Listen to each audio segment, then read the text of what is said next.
আল্লাহ রাব্বুল আলামিন বলেন, হাসরের ময়দানে বিচারের দিন অসংখ্য মানুষ হাসরের ময়দানে দাঁড়াবে। বিচারের জন্য 50,000 বছর পর্যন্ত অপেক্ষা করবে। মানুষ পাগল হয়ে যাবে। আকাশের সূর্যটাকে আল্লাহ রাব্বুল আলামিন মানুষের মাথার উপরে উঠাইয়া দিবে। সূর্যর একখানা মুখ দুনিয়ার দিকে দেওয়া আছে। আল্লাহ রাব্বুল আলামিন সূর্যর 12খানা মুখকে মানুষের মাথার উপর উঠাই ধরবেন। ও আমার সুন্নি বাবারা, কিয়ামতের ময়দানে মাঠটাকে আল্লাহ রাব্বুল আলামিন তামার জমিন বানিয়ে দিবে। মানুষ গলতে গলতে মানুষের মগজটা টকবক করতে থাকবে, টকবক করতে থাকবে। আল্লাহ রাব্বুল আলামিন ওই বিচারের ময়দানে একমাত্র ছায়া হিসাবে রহমাতুল লিল আলামিনের হাতে একখানা ছায়ার পতাকা দান করবেন। আল্লাহর নবী রহমাতুল লিল আলামিন ওই পতাকা মুবারকটা নিয়ে হাসরের ময়দানে উপস্থাপন করবেন। এই পতাকার নাম হবে লাহওয়ায়ে হামদুরে বলুন সুবহানাল্লাহ। রহমাতুল লিল আলামিন রওজা মুবারক থেকে হাসরের ময়দানে উঠবেন। গুনাহগার উম্মতদেরকে ডাকবেন, আমার উম্মত কোথায় কোন জায়গায় বিপদে পড়ে আছে, একটা সিজদা জমিনের মধ্যে পড়ে দিয়ে দিবেন। আল্লাহ রাব্বুল আলামিন বলবেন, বন্ধু বহু কেঁদেছো, বহু কষ্ট সহ্য করেছো, তায়েফে তোমার উপর নির্মম ভাবে অত্যাচার করা হয়েছে। মসজিদে নামাজরত অবস্থায় থাকলে উটের নাড়ি বড়ি তোমার নরানি কাঁধ মোবারকের উপর চাপিয়ে দেওয়া হতো। বহু কষ্ট করেছো বন্ধু, আপনি সিজদা দিবেন না, সিজদার মধ্যে পড়বেন না। আজকের ময়দানটা আপনার শান দেখানোর জন্য আমি কায়েম করেছি। জুড়ে বলুন সুবহানাল্লাহ। বাবারা আমার, আল্লাহ রাব্বুল আলামিন এই আয়াতে কারিমায় বলছেন, ও ইহুদিরা, তাওরাত কিতাবে আমি আমার নবীর প্রশংসা বর্ণনা করেছি। ইনজিল কিতাবে আখিরি নবী মুহাম্মদুর রাসূলুল্লাহর আগমনের কথা আমি লিপিবদ্ধ করে দিয়েছি। অর্থের বিনিময়ে, টাকার বিনিময়ে, দৌলতের বিনিময়ে, সম্পদের বিনিময়ে তোমরা আমার বন্ধু নবীকে হিংসা করে আয়াতগুলোকে লুকাইয়া ফেলো না। হাসরের ময়দানে ধন দৌলত অর্থ সম্পদের কোনো মূল্য থাকবে না। আমি মাওলার নিকট যেই বিষয়টার মূল্য থাকবে আমার বন্ধু নবীর ভালোবাসা। জুড়ে বলুন সুবহানাল্লাহ। ডান হাত তুলে বলুন ইয়া রাসূলুল্লাহ। নবীর মহব্বতের দরকার আছে কিনা? আজ কেন পৃথিবীটা লাগে তো সুন্দর, এসে কোন রূপকারে সাজালো এ চরাচর, এসে কোন রূপকারে সাজালো এ চরাজ। কেন পৃথিবীটা লাগে তো সুন্দর, এসে কোন রূপকারে সাজালো এ চরাচর, এসে কোন রূপকারে সাজালো এ। ও গণিত ফেরেশতারা সেরে সাত আসমান নেমে এসে পৃথিবীতে গাহে কার গুণগান, গাহে কার গুণগান। ও গণিত ফেরেশতারা সেরে সাত আসমান নেমে এসে পৃথিবীতে গাহে কার গুণগান, গাহে কার গুণগান করে সবে জয়ধ্বনি আল্লাহু আকবার। এসে কোন রূপকারে সাজালো এ চরাচর, এসে কোন রূপকারে সাজালো এ। মারহাবা মারহাবা সৃজনের আহমদ, এসেছেন অবনীতে নূর নবী হযরত, নূর নবী হযরত। মারহাবা মারহাবা সৃজনের আহমদ, এসেছেন পৃথিবীতে নূর নবী হযরত। নবী হযরত আলোকিত তাই মাতা আমিনার কুরে ঘর এসে কোন রূপকার সাজালো এ চর আজ কেন পৃথিবীটা লাগে তো সুন্দর এসে কোন রূপকারে বলেন আলহামদুলিল্লাহ আরো জোরে বলেন আলহামদুলিল্লাহ বাবার আমার আল্লাহ রাব্বুল আলামিন তাওরাত কিতাবের একটা কাহিনী আপনাদেরকে আমি শোনাচ্ছি আল্লাহর প্রিয় নবী হযরতে জাকারিয়া আলাইহিস সালাতু ওয়াস সালামের একজন পুত্র সন্তান তিনিও ছিলেন আল্লাহর নবী হযরতে ইয়াহইয়া আলাইহিস সালাতু ওয়াস সালাম জোরে বলুন না সুবহানাল্লাহ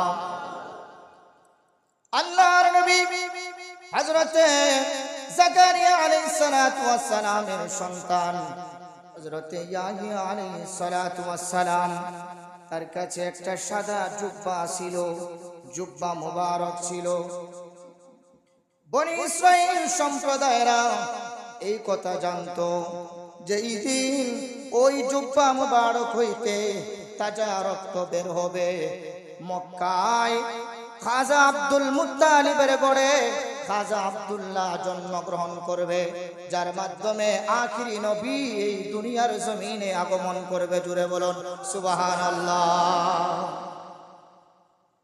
বাবার আমার আপনাদেরকে তো বলেছি আমি নূরে মুহাম্মদী কোথায় ছিল কোন জায়গায় ছিল আমার বড় আফসোস লাগে দেখেন আপনারা কিছু বাস্তবতা উদাহরণ না দিলে আপনাদের বুঝে আসে না কোরআন ও হাদিস এই যে দেখেন কোরআন শরীফ এটা এত বড় সাহিত্যের কিতাব এটার অনুবাদ এত কঠিন কোরআন শরীফের অনুবাদটা এত কঠিন যারা এই কোরআনের অনুবাদ করেছে একমাত্র ওরাই বুঝে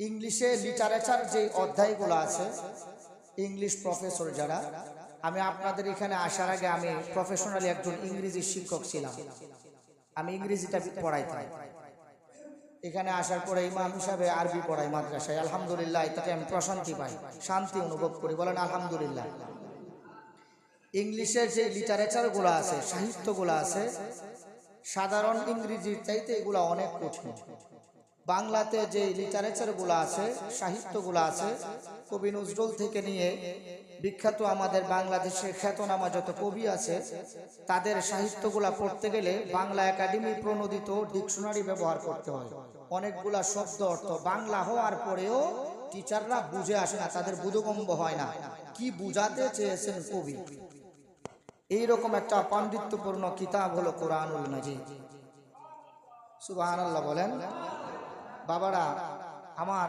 এই জন্য বলি ওই জুব্বা পরে টুপি পরে দাড়ি রেখে দামি দামি ব্র্যান্ডের কোট পরে মিডিয়াতে বসে এখন আপনারা যখন এদের পেছনে আরবি কিতাব দেখেন লাইব্রেরিতে বড় বড় আরবি কিতাব অনেক মাদ্রাসার ছাত্ররা পর্যন্ত দেখে ভয় পায় এগুলা কিতাব এগুলা তো আর আমরা ভয় পাই না এখন ওই হুজুররা যখন মিলাদুন নবী নিয়ে বলে এটা সাহাবীদের যুগে ছিল না এগুলো আমি বলতে চাই না এগুলো অযথা কথা বলে সময় নষ্ট করার আমার মূল্যবান সময়ের কোনো প্রয়োজন নেই এগুলো অযথা কথা মানুষকে বিভ্রান্ত করার জন্য আমি বললে এগুলো মার্কেট হয়ে যাবে দরকার নেই বলার আমি যে কথা বলতে চাই আপনাদেরকে এই যে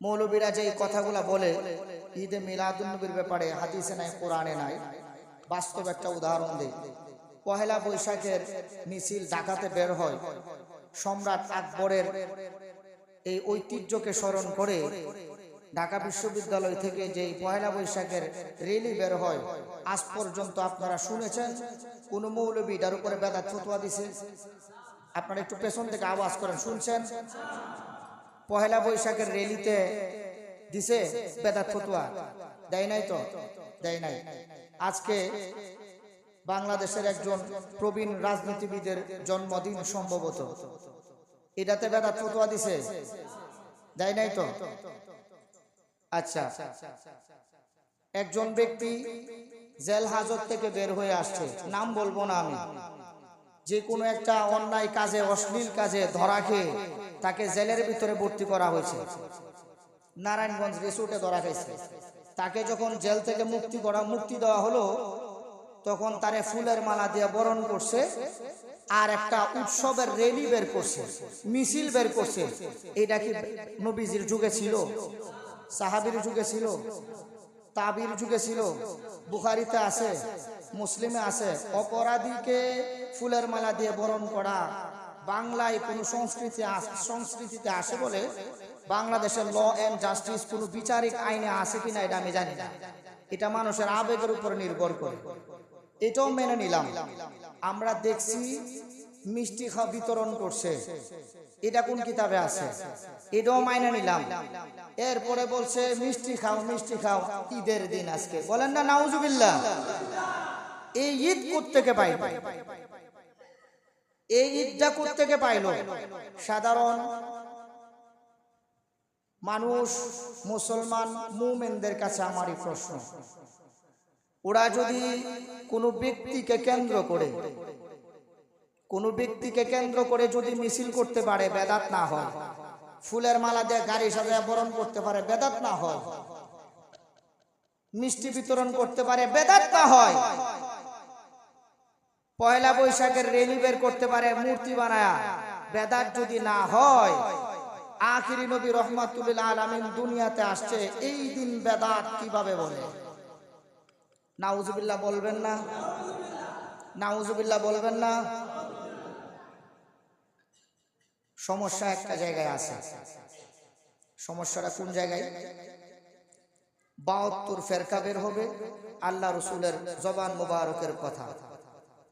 তো আল্লাহ রসুল জবান থেকে বের করেছেন, আল্লাহ বলেছে এটা আমার কাছে সংবিধান হয়ে গিয়েছে।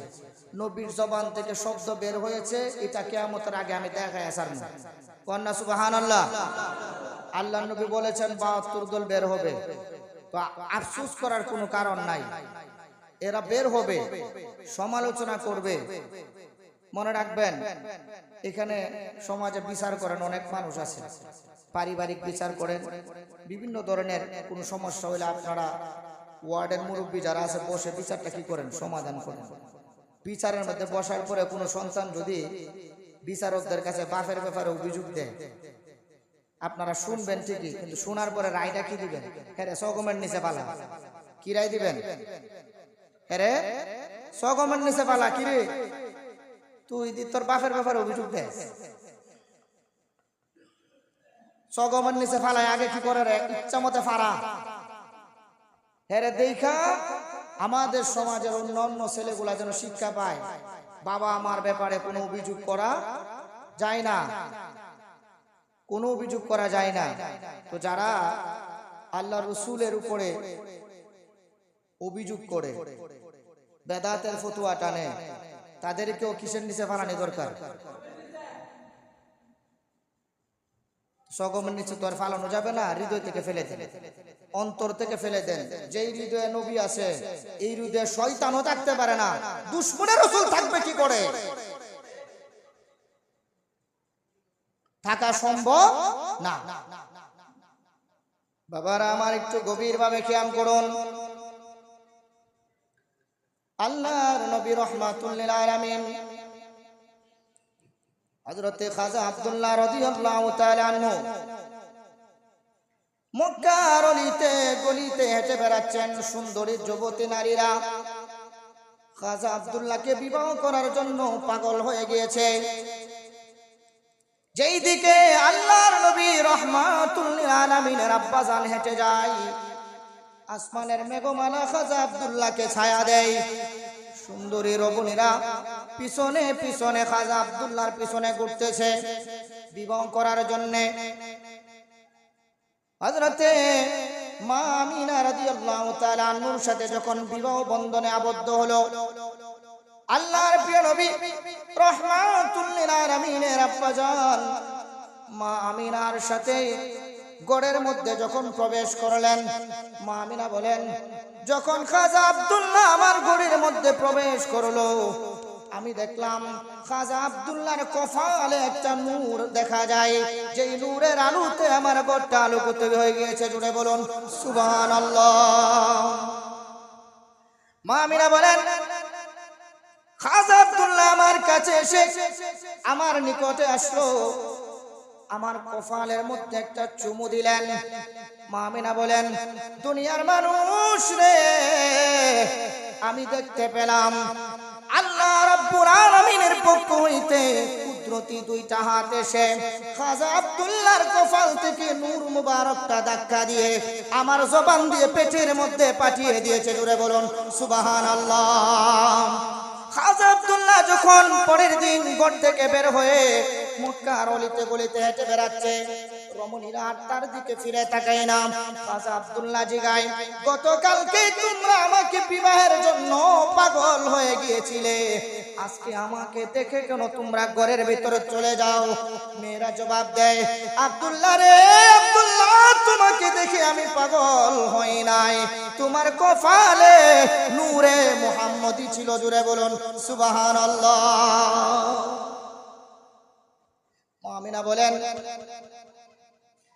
মা আমিনা বলেন, আমি পানি আনার জন্য কূপের কাছে গেলাম, কূপের মধ্যে বালতি ছাড়লাম পানি তোলার জন্য।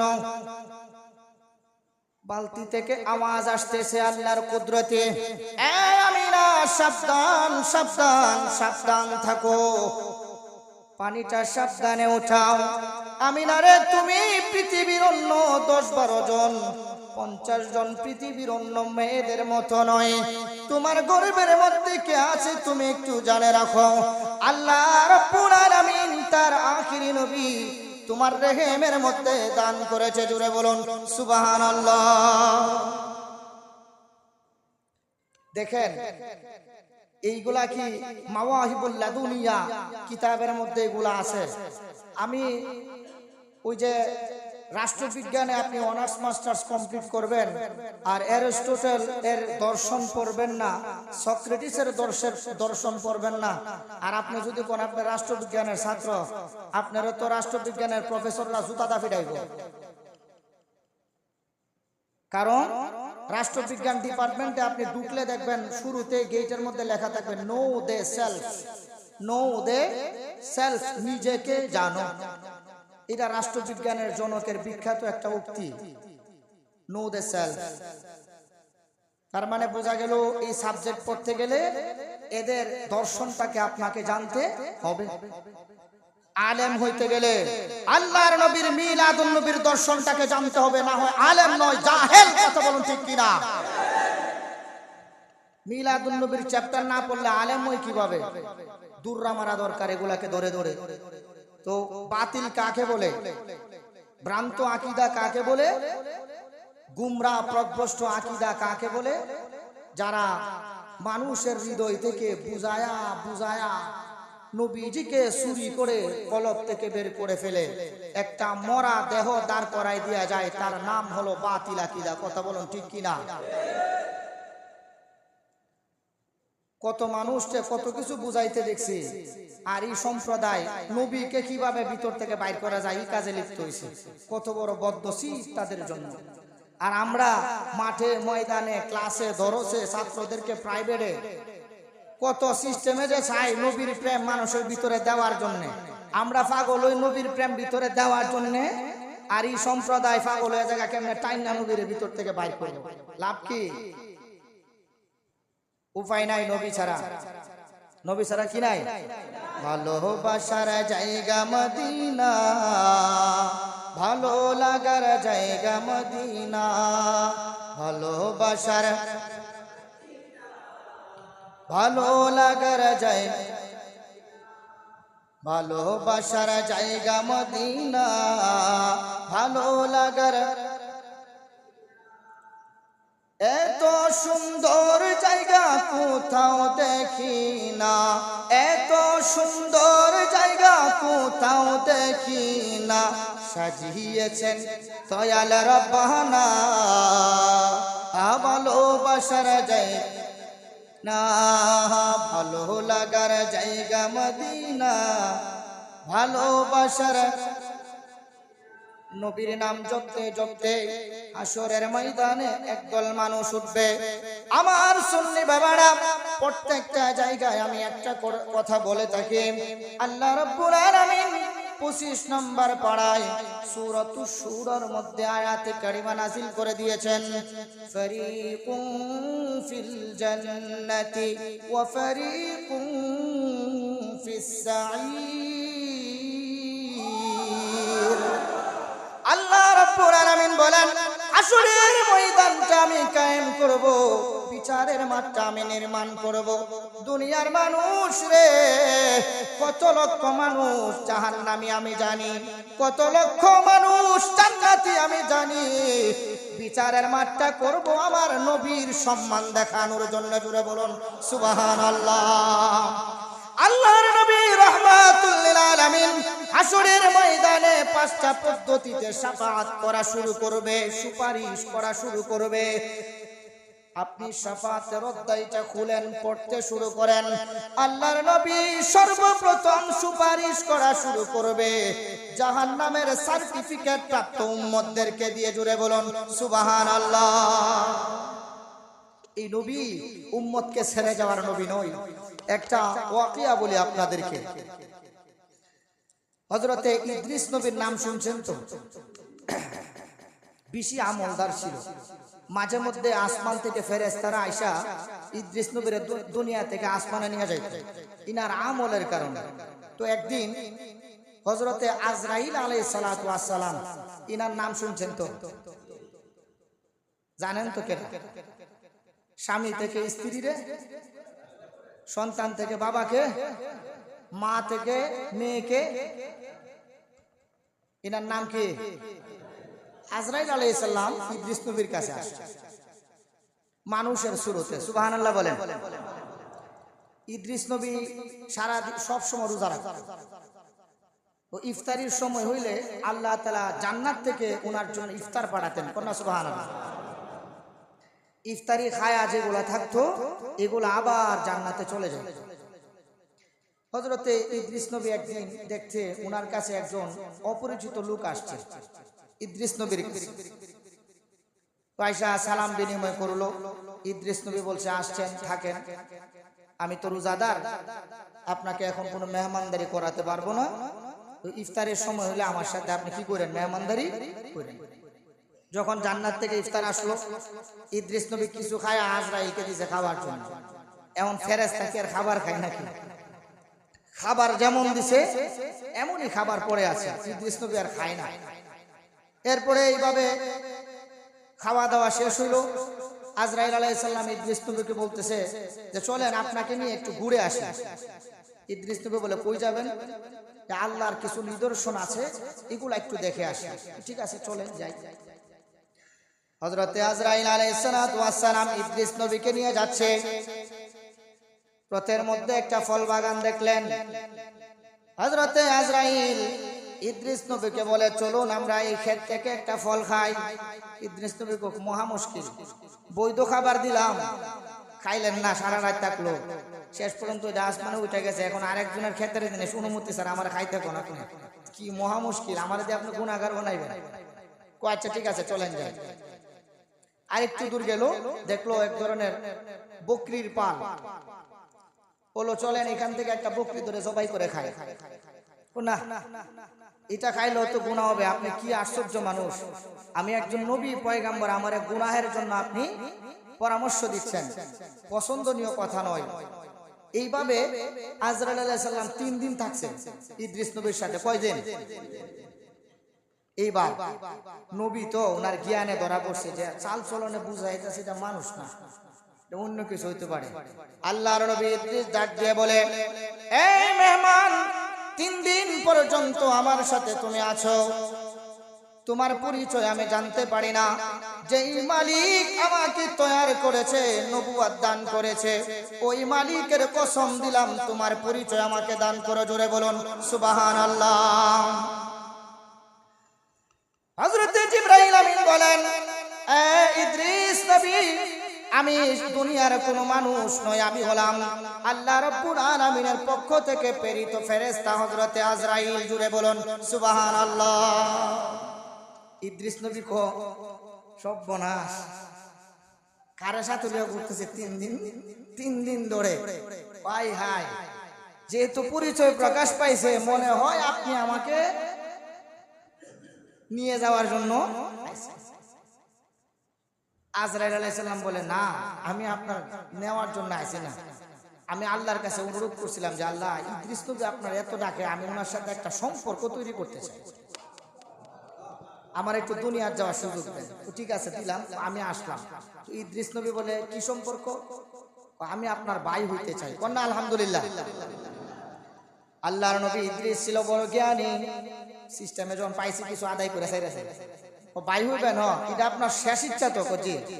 আল্লাহর নবী ইদ্রিস বলেন, আজরাইল আলাইহিস সালাতু ওয়াস সালাম, তোমাকে আমি ভাই বানাইতে পারি, আমার একটা শর্ত আছে। কি শর্ত? একবার তুমি আমার জানটা কবজ করো, আমি দেখতে চাই মানুষের ভিতর থেকে প্রাণ পাখিটা নেওয়ার পরে মৃত্যুর সময় মানুষের কেমন কষ্ট লাগে। জুড়ে বলুন সুবহানাল্লাহ। আজরাইল ডাক দিয়ে বলে, এ নবী ইদ্রিস, আপনার সাথে আমি ভাইয়ের সম্পর্ক করার জন্য এসেছি, আপনার জান কবজ করতে বলেন, অনুমতি নাই, কি করব? নবী বলেন, আল্লাহর কাছে হাত তুলে দোয়া করো, কবুল করতেই হবে, না হয় বাইবো হবে না।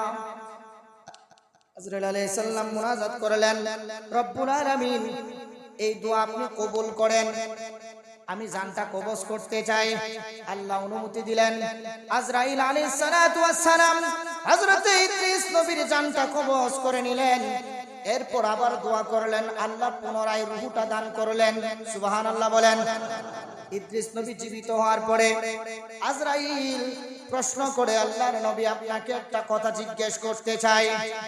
কি কথা বলেন? এই মুহূর্তে আপনার রূহটা আমি কবজ করলাম, রূহ কবজ করার সময় আপনার কেমন অনুভব হয়েছে একটু বলেন। আল্লাহর নবী দুইটা চোখের পানি ছেড়ে দিয়ে বলে, আজরাইল, তুমি যখন আমার রূহটা কবজ করেছিলে, আমার এমন অনুভব হয়েছিল, জীবন্ত একটা খাসিকে যদি উল্টাইয়া তার চামড়াকে টেনে ছিঁড়ে দেওয়া হয়, তার যেমন কষ্ট অনুভব হবে, আমি নবী হইয়া এমন কষ্ট অনুভব করেছি। জুড়ে বলুন সুবহানাল্লাহ। আজরাইল আলাইহিস সালাম বলেন, নবী, আল্লাহর কসম করে বলি, আমি আমার সর্বোচ্চ চেষ্টা করেছি আপনার যেন কষ্ট না হয়। সম্মানিত মুসল্লিয়ান ইকরাম, এখানে সভাপতি সাহেব কিছু কথা বলবে, আমি আগামী জুমায় এরপর থেকে আলোচনা করব। আপনারা সবাই আসবেন, দাওয়াত রইল। ঈদে মিলাদুন নবীর আলোচনা, সে পর্যন্ত ভালো থাকবেন।